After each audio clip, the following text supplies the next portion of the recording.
നമ്മുടെ ജീവിതത്തിൽ നമ്മൾ ഉണ്ടാക്കിയെടുക്കേണ്ട ഏറ്റവും വലിയ കാര്യം ആരെടുത്തുനിന്നൊന്നും കിട്ടാൻ കൊതിക്കരുത്. ഖനാഅത്തുള്ള ജീവിതം ഉണ്ടാവണം, ഉള്ളതിൽ തൃപ്തിപ്പെട്ടുള്ള ജീവിതം. ആരുടെയും മനസ്സോടുള്ള പണമൊന്നും നമുക്ക് ഉണ്ടാവരുത്. ഒരു 5 പൈസ ഹലാലല്ലാത്തത് വന്നാൽ, ഈ ഹറാമായ ഫുഡ് നമ്മളെ വയറ്റിലെത്തിയാലുള്ള പ്രശ്നം എന്താ പറയുക?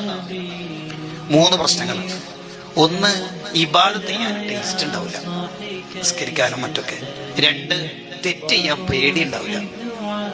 3, മൂന്നാമത്തതാണ് വലിയ രോഗം. ഹലാലല്ലാത്ത ഫുഡ്, ചിലപ്പോൾ ചിക്കൻ ആയിരിക്കും, ബീഫായിരിക്കും, ഹലാലല്ല മുപ്പര് കഴിച്ചത്, ഹലാലല്ല എവിടെന്നോ കിട്ടിയത് മുപ്പര് തിന്നതാ.